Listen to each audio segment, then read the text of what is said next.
All right, here we go. Today we have Jacqueline Loca D. Montanez, a former member of Chicago's maniac Latin disciples, who at the age of 15 killed 2 Latin kings and became the only female to be sentenced to life in prison as a juvenile. She's now out after doing 31 years. Welcome to Vlad TV. Thank you. Well, you have a very interesting story. So you were born in 1976 and grew up in Chicago. What part of Chicago did you actually grow up in? Humble Park, west side Okay. of Chicago, northwest. Okay, and what nationality are you? Puerto Rican. Okay. And what was Chicago like during that time? I mean, it was rough. You live in poverty. You live in the streets. You're surrounded by gangs, drugs. Okay. Now, your mother had a stepfather, but where exactly was your real father during this time? My mother had her husband. I did have a stepfather. My real father was living his own life. Okay. Did you guys have a relationship at all? We've seen each other like maybe once a month or something like that. Okay, so you maintained a relationship with him. Yeah. Okay. And you had 2 brothers and 2 sisters. Yeah. And your stepfather was actually a high-ranking member of the Latin Kings? Yes, he was. Okay, so tell me a little bit about him. Well, he was actually next to one of the leaders of Beach and Spalding, of Latin Kings territory. And he ran that set, and he ran the drugs ring. He was just high up there. He was high up there. Okay, and then in 1984, at age 7, something terrible started to happen to you at home. Yeah, I started getting raped. Okay. Did your mother know about it at all? No, not in the beginning. Okay. Did she start to learn later on? She learned when I turned like 12 years old. Okay, so from age 7 to age 12, you were being molested by your stepfather. And did your siblings know?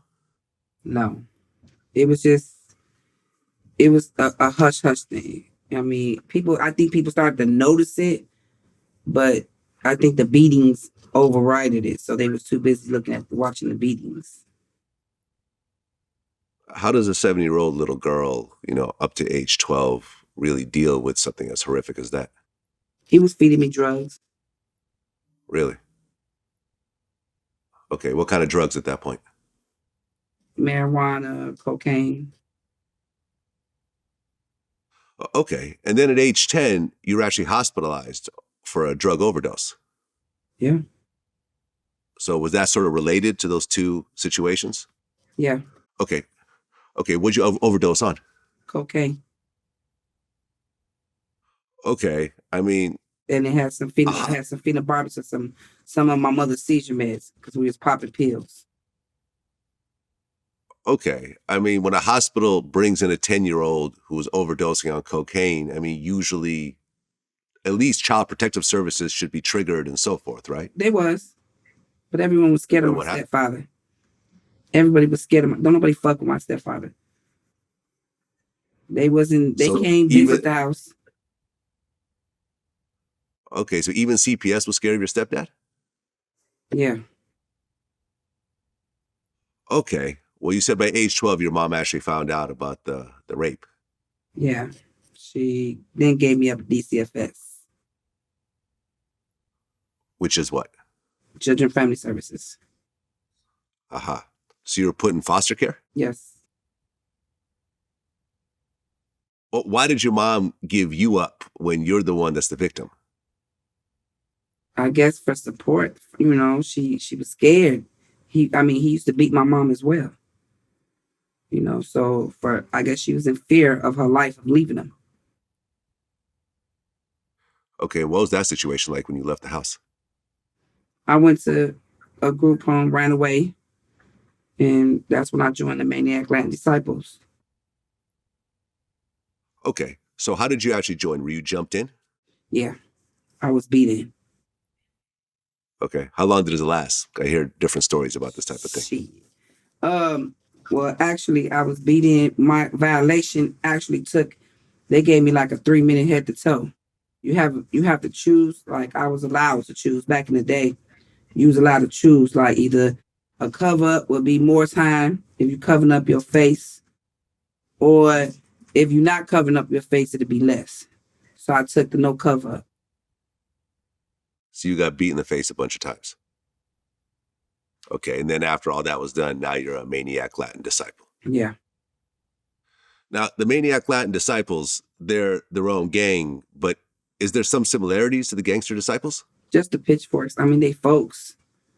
We by ourselves. Okay, so now you're a gang member. And at the time, the maniac Latin disciples, did they have beef with other gangs in Chicago? Yeah, the Latin Kings. Most our number one enemy was Latin Kings. And what was the history of that beef? Actually, that actually went way back before my time, so I can't even comment on that.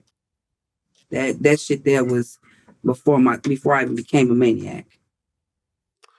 Okay, but now you're a gang member and you have to adopt all these beefs that you don't even really know why the beefs are there. I mean, I ain't fuck with So, the Kings no way, so I was okay with beefing with them. okay, but your stepdad was a Latin king. That's why I ain't fuck with them. Okay. So, as you're now an active gang member, what type of violent situations were you involved in before the actual incident later on? I wasn't. I mean, just normal gang banging stuff, fighting, just some normal gang banging stuff. Stuff that I went to Okay. jail for. I got locked up for selling drugs. Got locked up for attempt murder. Got locked up for aggravated battery. The attempted murder, what was the situation about that? I beat a girl with a hammer. Okay. Were there any shootings leading up to this? No, not like you know what I'm saying. Not to where. I mean, I was always taught how to use a gun. My stepfather taught me that, so I've always watched him. You know what I'm saying? Do his dirt. But as far as me and the maniacs, we ain't. You know what I'm saying? We back then it wasn't so quick to pull a trigger. We was quick to fight. Nowadays they quick to pull triggers. Back then we was more equipped to fight each other and you jump on each other instead of trying to shoot somebody up. Okay, so here you are living this life, and 1992 rolls around. You're age 15 around this time. Now, you actually had moved out and you were completely living on your own. Yeah, How are you able to actually finance that? selling drugs. Okay. So you had your own apartment, you had your own car, and no one actually knew you were 15. Nobody knew I was 15. None of the maniacs knew I was 15. Did you feel by this time that you had a drug problem? No, I mean I was tooting cocaine and popping acid, but I controlled it. My mind level I was thinking straight. I ain't bring no problems to the maniacs. I ain't, you know what I'm saying? I stood my hood down. You know what I'm saying? I made sure everything was straight. Okay. And then on May 10th, 1992, a friend of yours named Mudo, The Muda rest in peace. he got killed by the Latin Kings. Yes, he did. Now, Mudo, was he a member of your gang or just a civilian? He was just a kid in the neighborhood that the brothers felt. We all took turns taking him to school because he didn't like to ride the yellow bus. And he was deaf. So he was more embarrassed of the yellow bus. So we all took turns taking him to school. So he just Uh, used to always be seen in folks' car. So they made him a target. so this was just a deaf kid that you guys were just kind of taking care of in your own way. And because of the proximity, the Latin Kings assumed that he was part of your gang. Yeah. How was he killed exactly? He got shot in my car. In your car, Yeah, he got his brains blown out. but you were not in the car at the time. I was in the corner. I was actually working that night selling drugs. So that morning, when it was time for me to take him to school, I was changing shifts. And he was in my car and he was excited because it was Mother's Day. And he wanted me to take and go buy his mom something. And he kept beeping the horn. And I was talking to my folks. So by the time I went to turn around, the car had pulled up and blew his brains out. How did you react when you saw that? He saw nothing but fire.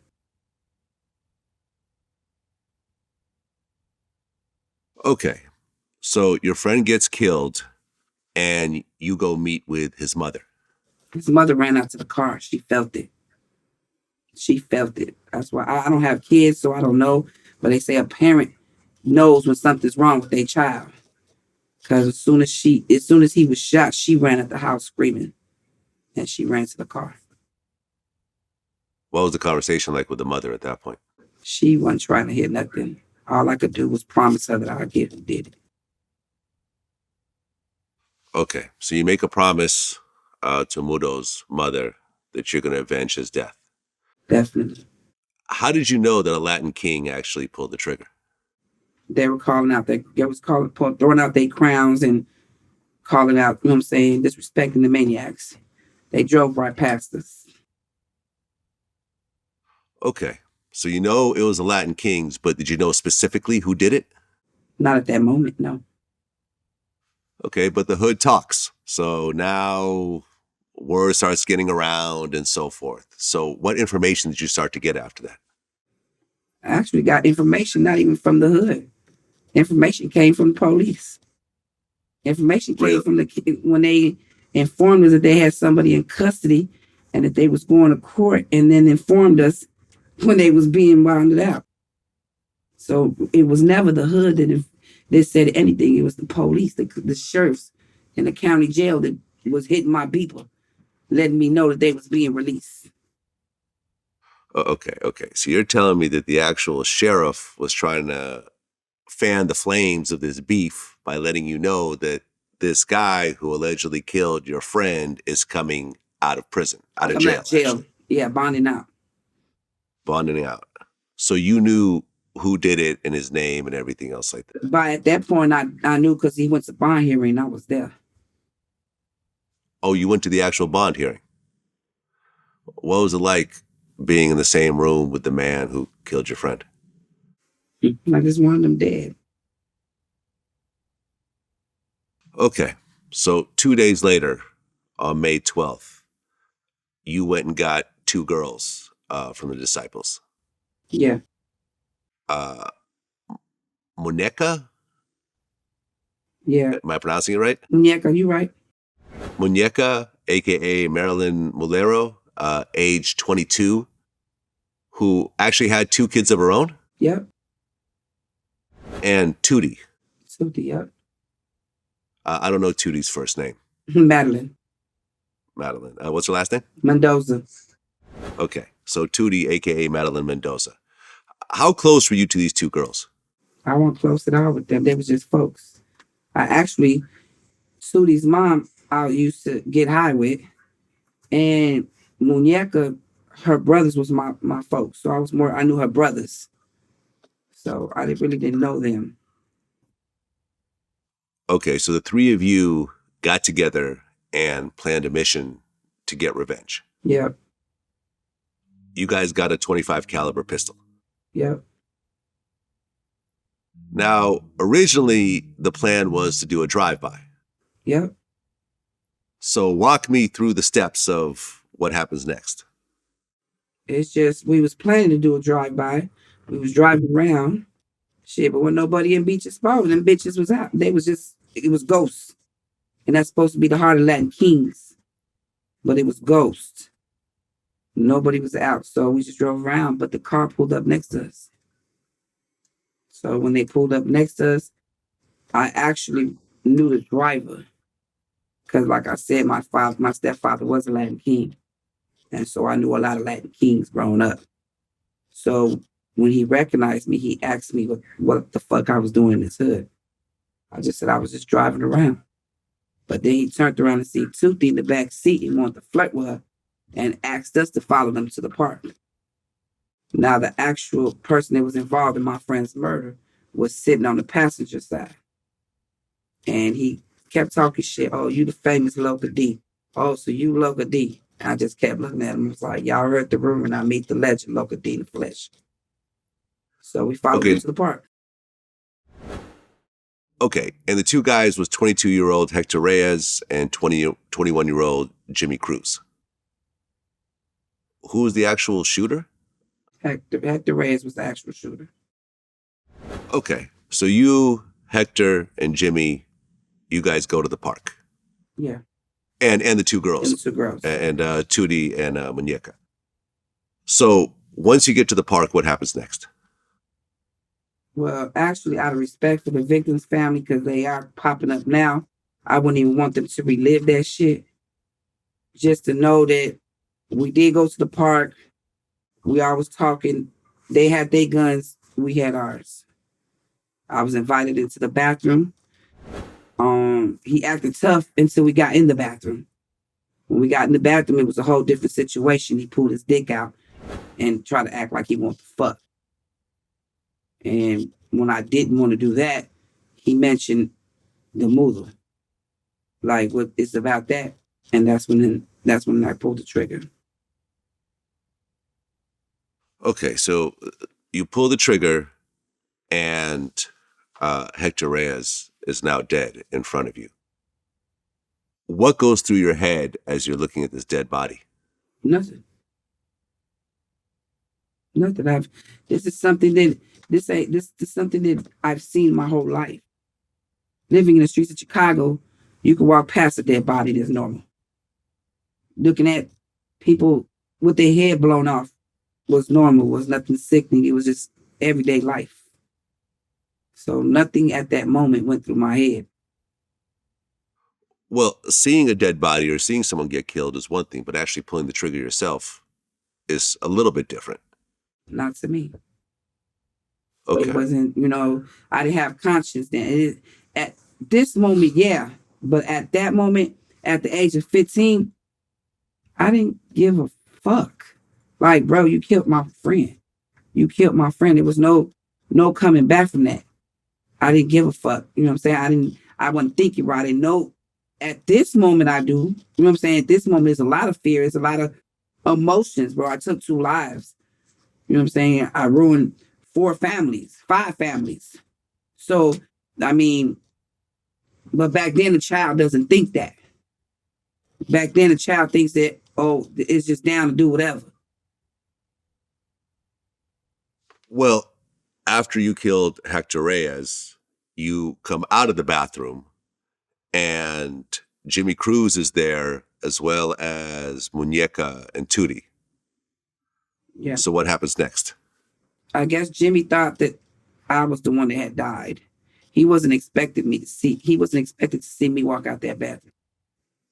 So when he saw that it was me and not his friend, and after he heard the gunshot, he knew then his friend was dead.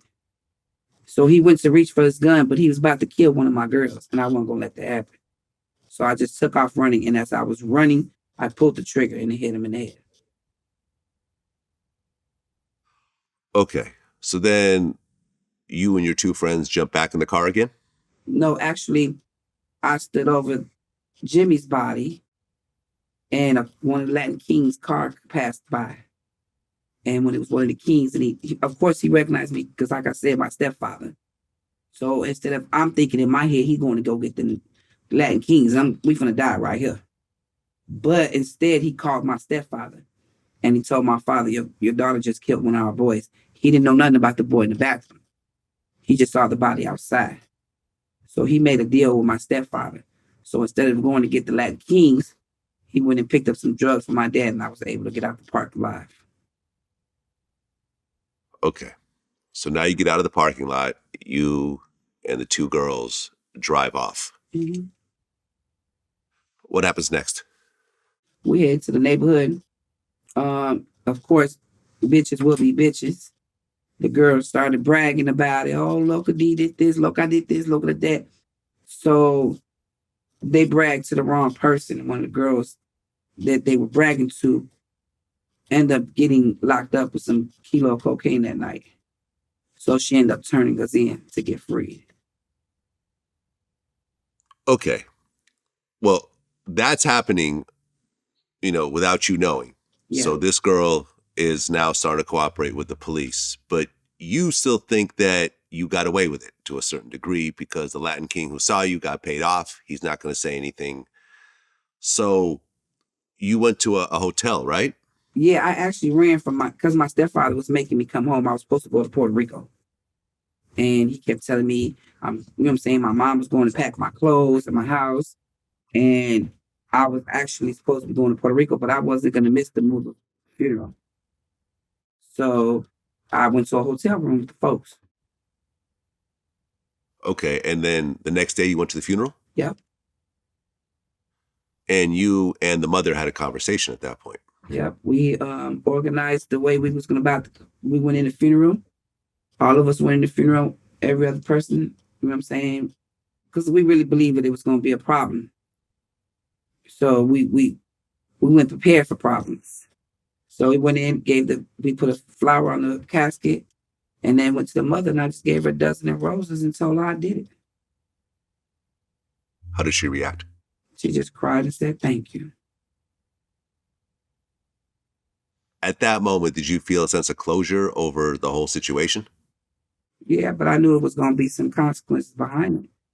But I didn't think it would be prison time. Okay. So behind your back, the police now know that you and the other two girls did it, and they're now preparing to arrest you. Yeah, there was actually surveillance outside the funeral home we didn't know nothing about. Right. So they actually arrest you at the funeral home? They arrested us leaving the funeral home, going back to the neighborhood. Once we got in the neighborhood, that's when they arrested us. When they arrested you, what went through your head? They never said it was for the murders. When they came, now mind you, we deep as fuck. You know what I'm saying? We just came from a funeral, so a lot of us is out there. So as I was giving up my guns, because I'm going to Puerto Rico now. You know what I'm saying? So as I was giving up my guns, Muñeca called me to the corner and was like, "Man, what's up? You gonna say bye without you gonna leave without saying bye?"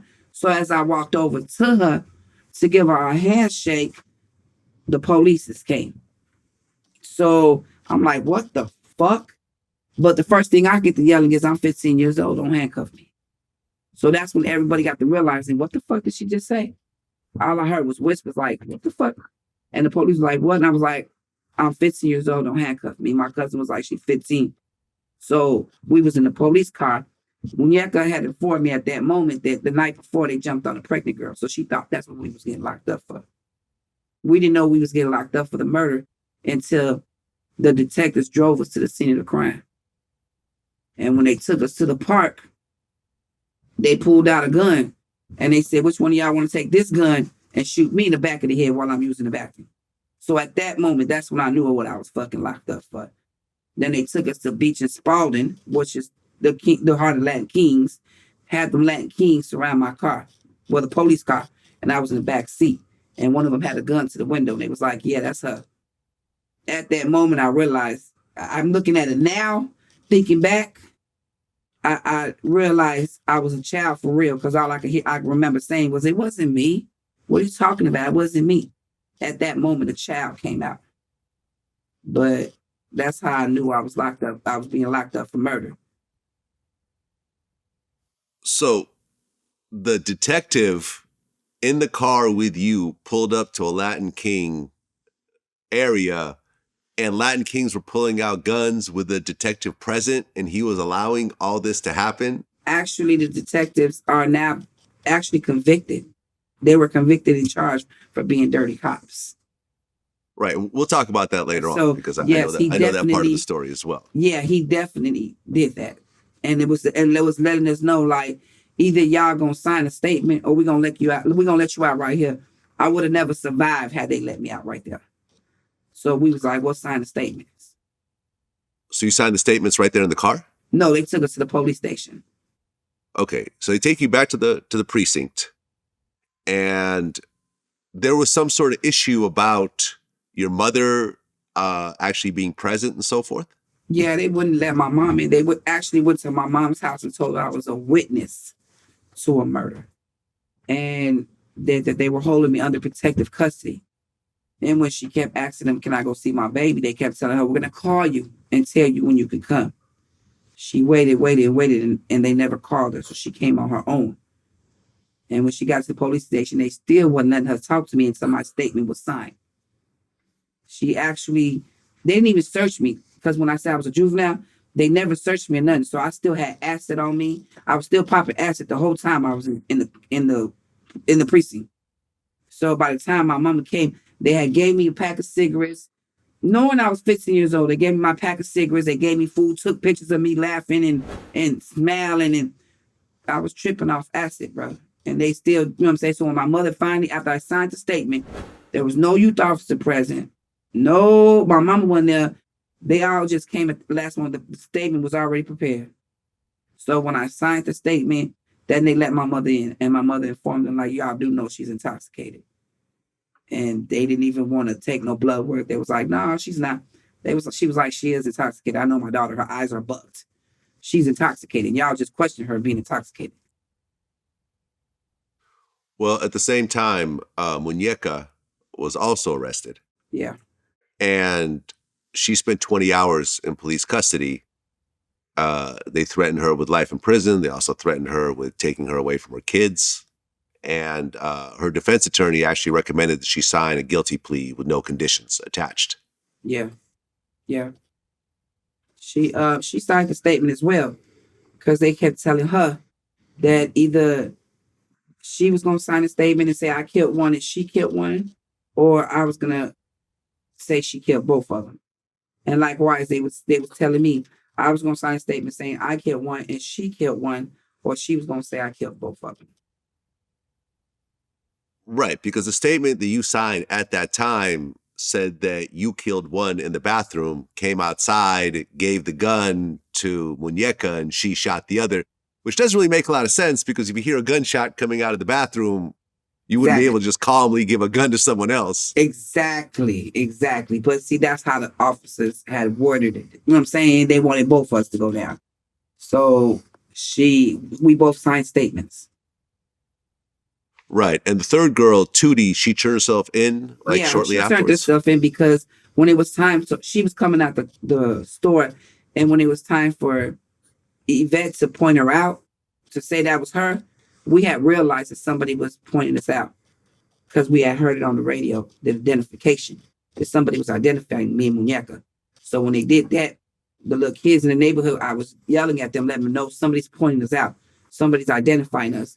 So the whole neighborhood went crazy looking for this, a marked car, unmarked car. And they found the van. So they had to take off with the witness inside. You know what I'm saying? So by the time they did that, she wasn't able to identify Tootie coming out the store. So Tootie turned herself in with a lawyer. Well, after the dust settled, you get indicted by a grand jury for murder. Yes. So now you're in jail awaiting trial. No bond, I assume? Nope. Now, your stepdad, who's a Latin king, is somehow caught in the middle of all this. Of course. And I guess your house got shot up? Yeah, my house got shot up. And my dad ended up shooting one of his gang members as they was trying to come in my house. But he shot him in the ass. But he ended up shooting one of his gang members, and they did shoot up my house. And he ended up leaving the Latin Kings over the situation? He had to. I mean, the Lord of the Latin Kings actually called him on a meeting in prison and was like, how could you do that? And he was like, what you mean? That was my daughter's decision. You know what I'm saying? He was like, well, I knew her since she was a baby. And he was like, she chose her own route. I couldn't make my daughter be a Latin queen. She chose who she wanted to be. She chose her life. So Lord Gino made it clear that that was unforgivable, and that my father had to leave. So he left. Okay, so now you're waiting in jail until the trial. You have a public defender, so it's not like you have the top legal representation. It takes 4 years until it actually goes to trial? Yeah, actually, no, that's not true. I got caught my case in 92. I was convicted in 93. That's my first conviction. It took about a year and a half. They waited till actually I turned 17 and I got convicted. I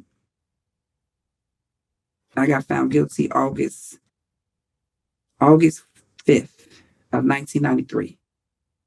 And by September, I was sentenced to life in prison and sent on to prison. Okay. And you became the first female juvenile to get life in prison. Yes. And this was life in prison with no possibility of parole. Yes. Now, that initial conviction, wasn't there an issue with your mother not being able to see you? That's what brought me back in 96. That's what actually brought me back in 96. The United States Supreme Court threw out the statement. Because my mother wasn't present, I had no youth officer present. Nobody was there but me and the detectives when the statement was being taken. So it was thrown out, and I ended up going back in 96 for a retrial. And the judge was upset because I wouldn't take the offer that was on the table. And she brought the statement back in after the United States Supreme Court threw it out. Okay, what was the offer that they were giving you at that time? 25 years. Okay. Why'd you turn down the 25 years? Money hungry and young and stupid. Right, because in retrospect, that would have actually gotten you out a lot sooner. I would have been home way sooner. Okay. Because later on, when they essentially said that it was unconstitutional to convict a juvenile to life in prison without parole, your sentence was changed to 63 years? Yeah, 63 years at 50%. Okay, got it. And we'll get to that part a little bit later. So here you are, you're now serving prison as a 17-year-old. Yeah. And not only a 17-year-old, but a very notorious 17-year-old in a prison full of grown women and guards and both male and female guards, right? Yeah. What was that first day like? I mean, it was nothing like I saw on TV. Shit. I mean, walking into a prison full of number of grown-ups and me being the person I was, I didn't find Jackie till years later. So I went into prison as Loca D. So I wasn't scared of nobody. I was fearless. Can't nobody, you know what I'm saying? A bitch I'm not. Never have been, never will be. So to the point where when I went in, I kept looking around and there's a lot of people out there. So I'm actually in a cell and I'm thinking in my head, what the fuck? They about to make me somebody bitch. Like I'm the youngest one. I'm fine as fuck. And somebody actually came to my door with a bag of clothes and TV and all types of shit. And I was like, I'm not going to be your bitch. What is wrong with you? But it wasn't even that. But in my head, because that's what I see on TV, that's what they do. That's what I thought they was trying to do. But I was like, y'all ain't finna make me your bitch. That ain't gonna happen. You know what I'm saying? But as time went by, as the week went by, I got to realize it wasn't even like that. And everybody was really trying to figure out who was the kid in the prison. Because that's exactly what I was, a kid in a grown-ass prison. Well, early on, you get approached by a group of women. The first day out. Yeah, the first day out after I'm cleared. Because when you go to prison, you got to go through medical. So once you're medical cleared, you're able to walk the compound. So the very first day out, I was approached by some black queens and surrounded. I was going into the yard, but it was this one little old lady right there too. So as I walked into the yard, the old lady looked at me and I noticed that I was being surrounded. So I pulled out my shank and the old lady spit in my face. So I'm like, what the fuck? And me, one thing about Hispanics, we're very big on respecting our elders. So when I realized that she said, you killed my nephew, I realized it's the victim's family. I just put my head down. You know what I'm saying? I gave her respect. But at that moment, that's when Center from the Latin Queens was right next to her. And she spoke up, and I said, you won't get the same respect, bro. You won't get it. So as soon as she did that, I had already threw up my pitchforks, and GDs came, maniacs came, you know what I'm saying? Imperial gangsters came. A lot of the folks came through, and they broke up the little circle and was like, ain't nothing happening. You know what I'm saying? Ain't nothing gonna happen. Huh? We ain't doing this. We finna start a war in this bitch, and y'all don't want it. It ain't that many of y'all. Y'all can't fuck with it. So they emerged. They emerged around. But as I was walking, I realized I had blood everywhere on me, and I didn't know where the fuck it came from. And I was like, "What the fuck? Did somebody just stab me?" But I didn't know. But when I looked to the right, somebody else was being stabbed up next to me, and I was like, "This they gonna kill me in prison because I like to fight. I got a mouth, and I'm gonna die in prison. It is what it is." Well, you already have a knife on day one. Definitely, Were there situations where you had to use that knife? yeah. I've actually caught a case. I caught a case in prison where I stabbed the officer, busted the officer's head. Um, shit, I have to keep it. You know what I'm saying? One of the Latin queens stabbed me. I got stabbed in my arm, and once she tried to slice my throat, and I, you know what I'm saying, snatched it off. I ended up stabbing her. I mean, that was just the norm. Well, by 2005, you actually gave a statement and you changed your original statement where you actually admitted that Muñeca was not the other shooter, that you had shot both men yourself. What made you do that? What made me do that was the fact that by then I've grown up and I've had a conscience. Like I said, I'm not the person I used to be. Loca D is gone.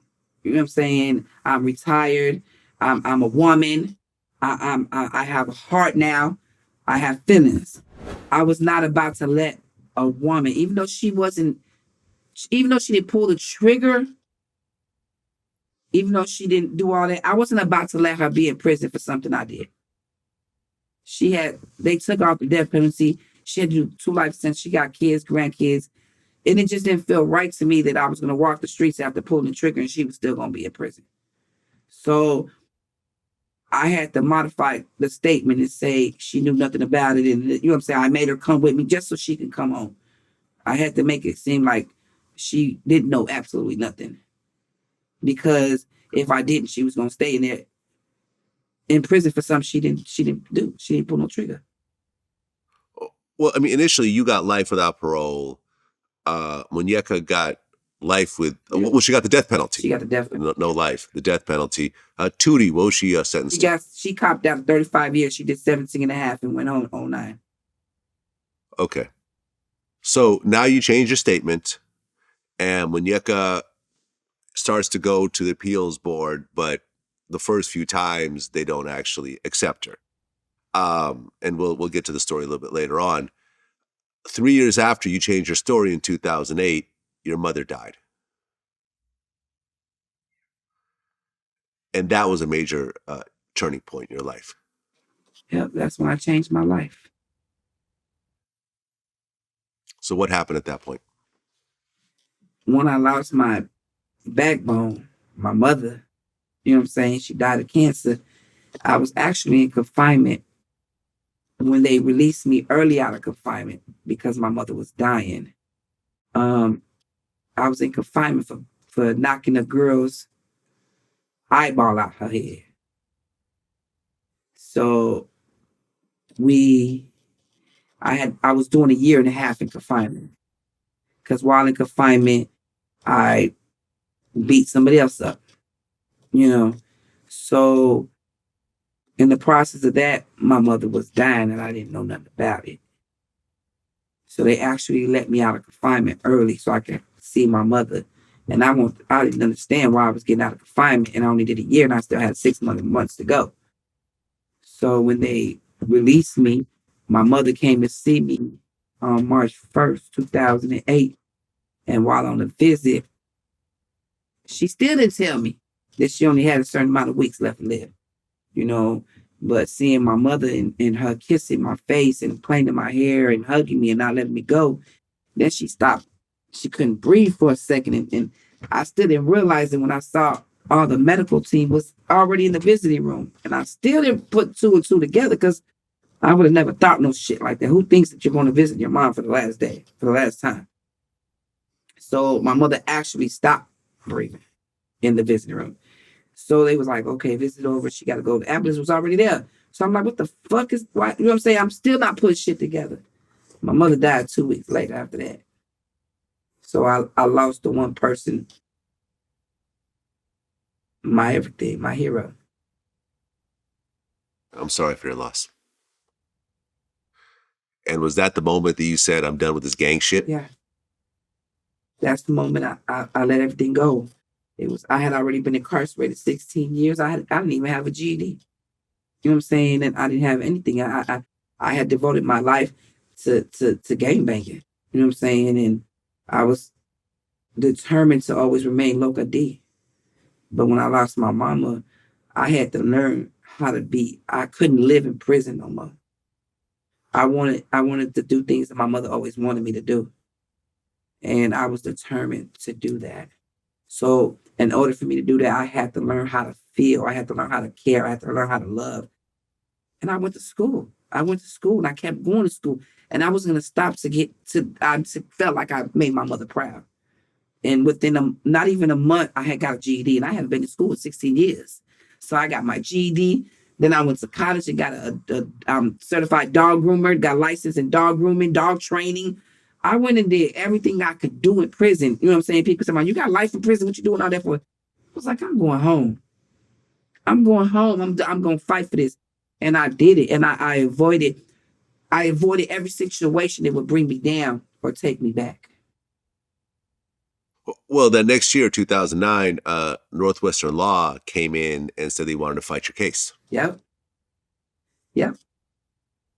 And with them behind you, the Supreme Court actually ruled that mandatory life in prison was unconstitutional for a juvenile. Yes, sir. Yes, They sent the case back to Cook County. And that was a situation we talked about before where you were given, what, a 25-year plea deal? No, that wasn't the 25 plea deal. That was 2029. It was 1996 when they gave me the 25 plea deal and I wouldn't take it. 2009 is when Northwestern came into my life and they started changing the laws and stuff. And when I went back in 2015, that's when I went for my whole resentencing hearing, and they gave me the 63 years at 50%. Okay, so when you suddenly go from life in prison, mandatory life, to 63 years, which is 50% because it's a state case, right? Yes. So that's 31 and a half years. Yes, sir. And at that point, you had served how many years? I had already served 27. Okay, so now there's a light at the end of the tunnel. I think I did a little bit less than that because when I got my sentence, I actually had to do 7 more years. That's how it went. I had to do 7 more years. So at first they kept trying to say, no, we'll give you 80 years. I was like, I'm going home. I'm fighting this to the bitter end. We're gonna fight it till the paint come off this wall. But and they kept changing judges because I had one judge that was, oh, you're never going home. Then I had another judge that was more sympathetic. And for some reason, I know that my God was powerful because he kept removing every obstacle that was trying to stop me from going home. And I knew my mom was in his ear. Like, I'm a firm believer. My mother, in my eyes, was superwoman. And she fought off a lot of cancers and a lot of diseases that my mom had went through: hysterectomy, pacemakers, cancer. And she fought it off. But for some reason, at the end, she died of lung cancer. And I think that my mother gave up on purpose because she felt she needed to go up there and get me home. Well, like we said, in 2016, you got resentenced to 63 years. You now had a date that you were coming home. A few years later, in 2019, Muñeca goes to the Prison Review Board for the 3rd time. And by this time, there was some more information. And that is one of the key detectives in your case, Reynaldo Guevara. He was involved in framing at least 51 people for murder. Yeah. 19 people were exonerated in cases that he had investigated. Several included false confessions and, beatings and coercion and everything else like that. This is the same cop that had you in the car with the Latin Kings pulling the guns out on you. Yep. Yes, it was. When all that information about that cop came out, what'd you think? I felt like they had actually, Kim Fox had actually sent me some mail. I was already in Florida prison. I had did an interstate compact. And I was already in Florida prison. And she had sent me a letter and said that they were going to reopen my case because of that, and that I was looking at a lawsuit. And I declined it. Because, Malero took it, of course. You know what I'm saying? I understand. But I declined it because I knew I was guilty. And I didn't feel the need to, even though they did me wrong. Don't get me wrong. They weren't saints with us. They did exactly what the fuck they did with everybody else. The only thing different was I was guilty. But the way they treated a child was unconstitutional. The way they paraded me in front of cameras was unconstitutional. They should have blocked my face, but they never did. That's the whole point of me getting all the threats and the stabbings and people want to kill me because my face was never blocked as a child, and it should have been. And so they did me dirty. But at the end of the day, in my mind, and I tell Malero the same thing today, I feel like you're pursuing this innocent project, or you're pursuing the conviction, getting money off the detective. I feel like it's karma's a motherfucker, man. Like, I feel like you're trying to get paid for being involved in the murder. Like, you was involved, bro. Like, I would feel like you're trying to pay me to kill, that you're paying me for the killing. No, I did it. And I refuse. Man, Ray, I refuse. You just don't know how many times people tell me, no, go for it. No, I refuse to collect any type of money behind a detective because I was guilty. I was guilty. And as hard as it is living out here today, I still I can't accept it. I'm just going to work hard to do what I got to do. Well, Muñeca got out in 2020, right? Yes, she did. April 2020. And she filed a lawsuit against the police department. Yeah. How much money is she actually seeking? She's actually altogether $17.5 million with the police and the wrongful conviction, because after I was resentenced, I got on TV and said she knew nothing about it. You know what I'm saying? So that helped with it. So now she's seeking $17.5 million, which she'll get. She'll get it. I just don't want to have no parts of it. You know what I'm saying? I just want to live a normal life. Okay, well, I'm assuming unless there's a settlement, which I guess there is most of the time, but if you were to get on the stand, you'd have to say that, well, I said this, but then I said this, now I'm saying this. There's a few different, there's some flip-flopping in terms of your story. But I'm not getting on her stand. I'm going to let her do what she got to do, because I don't, like I said, I don't want to have karma's a motherfucker. I feel like today, like I told you, I'm a different person today. I have a heart and I have conscience. So I wouldn't want to put the victim's family through that again. Let them rest in peace. Let them, you know what I'm saying? Let them, out of respect for the dead, their family, just let the shit go. It's been 31 years. And when shit like this keeps coming up, it's like pouring salt into a wound. Like, and I understand that. I didn't understand it before, but I understand now because my brother was just murdered. And there's no way possible that I want to keep seeing that shit. Every fucking day, somebody's talking about him dying, him getting killed. What the fuck? Let him rest in peace. He's not going to rest in peace unless y'all let this shit go.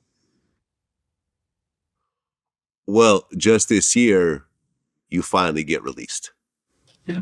After doing 31 years in prison. So when you look at your whole life, you spent, for every day that you were alive outside of prison, you spent 2 days in prison. Yes, sir. 2/3 of your life was spent in a cage. Yes, sir. As you're walking out in your 40s, how hard is it to deal with this outside world that you really have no idea what it's about? I still don't know what it's about. I mean, I'm not gonna say a lot to you. I'm not gonna sit here and try to act like I'm hard. I still don't know nothing about society. I work 2 jobs. I'm trying to maintain a rent and utilities. I'm trying to work with kids now. I'm actually now trying to open up a program, get some assistance to open up a dog grooming and dog training. I told you I was licensed, and I wanted to do it for instead of kids joining gangs and getting high like I did, come and learn a trade. And it's something fun and something for them to do. So I'm trying my hardest to build that. I really am. I just opened up a GoFundMe to try to help me get that done. But like I said, I'm working 2 jobs and I still don't got it right. I still don't. I have bars on my window because I still need to feel like I'm in prison sometimes. I wake up in the middle of the night and realize, oh my God, I'm in a real bed. Like I can get up. I have to. Sometimes I wake up and look around and wait for the officer to thinking the officer gonna do a walkthrough so I can ask him, can I go to the bathroom? That shit still. I mean, I just did that for 31 years. So that's the shit that I'm accustomed to right now. And it's hard as fuck out here. It's not easy. It's not easy when you don't have nobody to support you or nobody to help you because you're a convicted murderer. Nobody wants to understand that I was a real child. But see, if it was their child, they would want somebody to help them. But so me coming home to nothing and no one to help me, nobody understands that when I say I really need some help. Like I'm 46 years old working 2 jobs. I have seizures. I'm very ill. I'm not doing too good. But I wake up every morning and I go to work when I can't even my bones be hurt, but I have to go because I know that I have a responsibility. Well, your stepfather, who was raping you from the age of 7, actually turned his life around, left the gang, found God, and I guess he actually visited you every week the whole time you were locked up? The whole time I was in prison, my stepfather was there. He made sure that I saw my nieces and nephew grow up. He made sure that yes, he did. He turned his whole life around. And in the beginning, I was mad. Don't get me wrong, because I'm sitting in prison with life, and motherfucker, I was the person. I'm the product of you. You made me. You trained me to be a killer. I just so happened to go to the maniacs and not want to fuck with the Latin Kings. So you made me who the fuck I was, and you're gonna give all that shit. Well, give me the fucking money. What is wrong with you? He literally gave his life over to God and gave up everything, houses, cars, everything he ever owned, and donated to Red Cross. Took his family to a shelter home and started fresh. And he has. I will say today, my stepfather is a man of God. He really is. He's very apologetic to me. Every time he speaks to me, he tells me he's sorry. Like I told him, I forgave him a long time ago when he held my mama's hand and she was dying. Because it went from beating my mother, breaking her bones, beating the hell out my mama, to taking her baths when she couldn't even move and being there when she died. So for that, I had to forgive him. I had to. Yeah. Well, right now you're out, but you're actually on probation? Parole. Parole. You have an ankle bracelet. Not no more. Oh, it's gone? Just got it off. Just got it off. Actually, a week ago, 2 weeks ago. How did that feel? I did feel free. I was able to travel. I got on a plane. You know what I'm saying? I was able to travel. I was able to drive places, and I'm able to get in the pool in the tub. Actually, soon as I got it off, I ain't gonna lie to you. That goes to tell you how little I. You know, they say when you come out of prison, you're in the same state of mind as you was the age that you went in. So my 15-year-old me came out when I got that bracelet out. I went right in a bathtub, put a whole bunch of bubbles in there, and later I fell asleep. And then my niece left me in the hotel room in the bathtub sleeping for hours. I woke up all wrinkled up like an old lady. I didn't know what the hell was wrong with me. But it felt good. It felt good to be able to go in a pool, to be able to go and take a bath. The little things, it felt so good. I love it. I love it. But you're actually on parole for 3 years? Yes, sir. Well, here you are. You're coming out of this environment where someone bumping into you or giving you a dirty look or not being polite could be the last thing they do. It could trigger into a stabbing, a murder, whatever. That's But here crazy you that are. you said that. We just had that situation.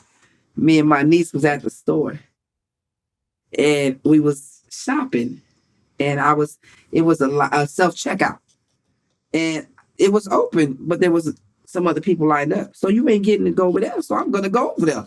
So as soon as I was going that way, the girl stepped up and told her, "Now grab that machine." I'm like, all right, I'm gonna shut up. You know what I'm saying? So I was like, told my niece, I said, "Well, go grab that one." So as soon as she went to grab that one, the lady jumped from that one to that one. And I was like, "Bitch, are you gonna make up your motherfucking mind, pussy asshole? What the fuck?" I just went there. And all I could hear my niece was saying, "Please, let's just go. Please, let's just go." I looked at her. I said, "Man, pay for this shit. Let's get the fuck out of here." I said, "Cause bitch, you'll send me back to jail. Bitch, I'll beat the fuck out your ass. You with you and your kids, bitch." And it had just went there. She was like, "I ain't gonna." I said, "Bitch, shut the." I just went there, and because that's what I'm used to, you know. And like you said, in prison, ain't no arguing. We ain't doing all that. So I had to. It took my niece's voice in my ear to say, "TT, please, let's just go." And I had to look at her like, "Whoo, that was close.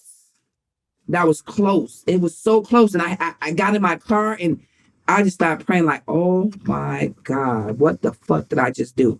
Like I could have went there with this lady over a fucking spot in a line. That's simple. Like, bro, like that's simple. I pops back in and pops back out. And I had to tell myself, like, damn, I got to go. Let me just go. And I went home, and that night I just I sat in the pool and I just looked around. I thought about that night. And I was just like, "God, you gotta get that prison mentality out of me. Like, I don't want to be like that. I'm not in prison no more. I'm not. And I have to learn how to live in society. But I just don't know how. I Well, don't yeah. know I mean, how. that woman was not a physical threat to you. She just had a bad attitude, Yes. right? Exactly. But one small altercation, a punch, a slap, whatever, you're going back to prison. You're violating your parole, right? Exactly. Exactly. Exactly. And I gotta learn. I gotta remind myself daily that I'm not in prison, but I can be in the blink of an eye. So I have to remind myself, like, I checks myself daily. Like, bitch, they could be the day that you end up back in prison. So you better check yourself. Right, because even though you're out in the world, you're not actually behind bars, you're not exactly free. Being on parole just means you're still in prison, but allowed to function outside, which means you don't have the same set of rights that a normal U.S. citizen has. Exactly. They don't need probable cause to search your car or your house. They Exactly. could go in whenever they want. They could really do whatever they want, the same thing as a prison. Yes. And if they find drugs, guns, yes, I'm going back. You're going back. And how long are you going back for? To finish off my 63 years. Oh, God. So you're going to go back for the 30 years? Yeah. Ooh, that's a heavy toll right there. Yeah. Have you tried to get counseling or therapy to try to deal with these anger issues? I went to I'm going to therapy. I have to I think that I'm facing the fact of trying to forgive myself for the murders. I think that's what's holding me back. And I have to learn to forgive my mom for leaving me. So I'm going through grief process right now, and I'm working on that. I'm going to counseling for that, and I'm going to counseling because I do have to forgive myself. I was a child. I made a mistake. I didn't know nothing. I didn't know. I thought it was cool. I thought I was cool to revenge my friend's murder. You know what I'm saying? In my mind, because that's what the hell I was trained and taught to do all my life. I'm just loyal I'm just loyal to a fault. I have that bad. And I have to start thinking like, damn, Jackie, is these motherfuckers loyal to you? But I'm like that. I'm loyal as fuck. And it could be with anybody. It doesn't have to be with a gang. It doesn't have to be with family. I have a heart now. I literally go down the street and people be begging for money. I know you but what you begging it for, but I still give it to them. I'll give up my last. I don't know. I become a softy, maybe I could say, but I'm okay with that. I've become a crybaby, and I'm okay with that.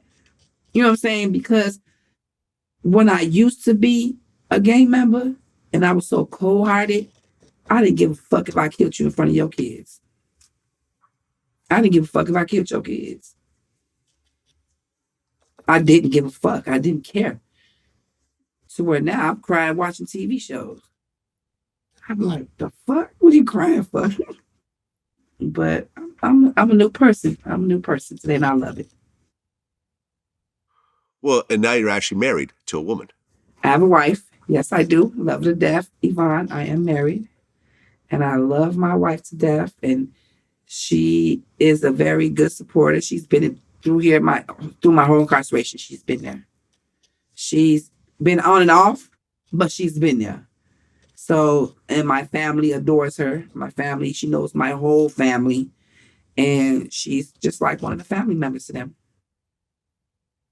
Well, in prison, because before prison, you had, dated guys, right? No. No, not at all. I had, not willingly, I had a boyfriend. I did have a boyfriend, but that was more a front because back then being gay was not out like it is now.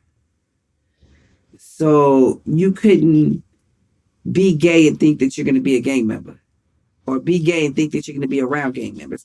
So where now you see them now and be like, oh yeah, he gay. What's up? You know what I'm saying? Keep going. So when I say I had a boyfriend, it was because we both was gay and we couldn't let our people know we was gay. So we became boyfriend and girlfriend. Uh-huh. But we both knew, you know what I'm saying? We both knew the truth. Yeah. Do you feel that your sexuality was somehow formed by the molestation early on, and kind of sex with men equated this trauma where you just didn't want to deal with men? Yes, exactly. That's exactly what happened. Got it. So once you got in prison, into a female prison, and you're surrounded by women, you started to have relationships with women while in prison? Yes. It was like heaven. It was heaven for a lesbian. Yes, it was. Okay. So now you're out and you're married. You have a family. You still have your stepfather who has changed his life around. You still have other family members and cousins and I mean, I have nieces. A cousin. My family has died throughout the years of being incarcerated.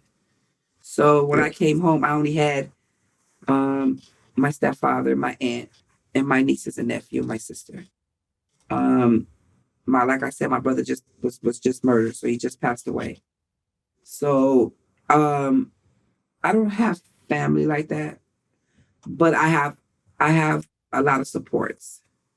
I do, where I'm making it. I'm making it. It might be in scraps and I'm crawling, but I'm making it. Well, you did the time, and you have the right to tell this story at the end of the day. You've given up 2/3 of your life for a stupid decision that a teenager has made. We've all made stupid decisions at teenagers, some more extreme than others. Yeah. And a lot of decisions we made could have escalated into these types of things had certain other things happen. Yes, sir. I feel I got lucky myself. I could have been in similar situations myself, Yes, but for whatever reason, it never happened. Thank God. Thank God. But in your case, you did make a bad decision, but you also can't be judged by your worst day. You've been on this earth for 46 years. Yes, sir. And, 365 times 46 is thousands and thousands and thousands of days. Yes, sir. And there was one day that really affected a huge chunk of your life. And I think that the one thing that I'm noticing throughout this interview is that you're not glorifying that day. You actually feel extremely bad about what happened. You didn't feel that. I don't think it's cool. A lot of people might, I'm not even gonna lie. A lot of people, when they knew I was coming out here, and they felt like, oh, I hated being in prison, and people saying, oh, you my hero, or you're my role model, or I'm nobody to be a role model for. My focus now is trying to stop kids from making the same mistakes I made. I'm a firm believer that it takes a village to raise a child. I'm going all the way back. You know what I'm saying? And I believe that it does take a village to raise a child. I would not want to see nobody, not even the Latin Kings kids. I don't want to see no child go through what I went through. I wouldn't care what gang they're in. You know what I'm saying? I'm not looking at the gang style. I'm looking at the child. I'm looking at the fact that they got fathers who are maniacs, kings, whatever. And the kids are the ones that are growing up watching that shit, bro. And the bullet ain't got no name. So before I lose another life and I could have prevented it, I can't do that. I took 2 lives, but I'll be damned if I'm not going to save 1 million. Yeah. It's an inspirational story to a certain regard of going through what you went through and actually realizing the mistakes that you made. And also sort of the bigger picture of this is what happens when you start dealing with guns. Exactly. There's usually you have a very bad outcome. We're coming off of, I woke up this morning to Takeoff from the Migos being killed in a dice game. I actually just got the picture of him, and I was just looking at it on the way up here, and I got it on my phone of him lying on the floor with the blood everywhere. I'm actually looking at this body, and I'm looking at his friend hold his body, and I'm thinking in my head like, bro, I've been there. I've been there. I've watched my friend die like that. I've held him like that, and I could just imagine his best friend what he's thinking in his head like he's gonna go on a rampage, because that's exactly what I did. You know what I'm saying? So that's crazy. I just was looking at that just right before I came in here. And I was like, Lord, my condolences to the family. You know what I'm saying? To his family and because I'm hoping his best friend just doesn't make the same mistakes. You know what I'm saying? I know right now you can't talk to them and feel like, because anger is a motherfucker. So watch somebody die like that and you got their blood all over you like that fucks you up. So all I can do now is just pray for them. You know what I'm saying? Because they're going to have some hard times ahead of them. Yeah, it's a devastating situation. I actually interviewed those guys. I actually gave the Migos their first interview ever back in 2013. And to see where they've gone up to this point and to see it all end at 28 years old over a dice game. Over a dice game. Whew. Yeah, but this story will be repeated many times in the future, unfortunately, as it was repeated many times in the past. Tempers flare. People don't want to take losses. They don't want to be embarrassed. They don't want to deal with the hurt of losing somebody. And guns get drawn and lives get lost. People go to prison. People die that day. And it's a horrible cycle that unfortunately continues. It's a cycle that's going to always continue. But my thing now is, if y'all want to go out and kill yourself, that's on y'all. I'm trying to save them babies. I really, man, I can't even keep saying it enough. I really want to save them babies. So that's why I'm so determined to get this program started, because I'm seeing these kids go the route that I went. And if don't nobody help them, then they will. And eventually you're going to be paying for them anyways, because you're going to be paying taxes for the prisoners. Yeah. So you rather help them now. You know what I'm saying? And that's what I want to do. Come to my program, learn how to bathe a dog, learn how to train a dog. That's something. Dogs is a comfort thing. Dogs help you. So therefore, I want you to do that instead of joining the gangs. So I would rather save them now than me have to pay for them later. There you have it. Loca D, I appreciate you coming in and sharing your story, taking responsibility for your actions, turning your life around. I truly, truly hope that the anger that you're still feeling to a certain degree gets under control, because the last thing I want to hear is a headline that says, Loca D back in prison for 31 years because she went and slapped some woman for disrespecting her at a Walmart. You're right. You know what I'm saying? You're right. Yeah. That's the one thing that I really want to point out. Thank you so much. I definitely appreciate you sharing. I hope whatever plans you have come to fruition, and wish you all the best. Thank you so much. Absolutely. Peace. Peace.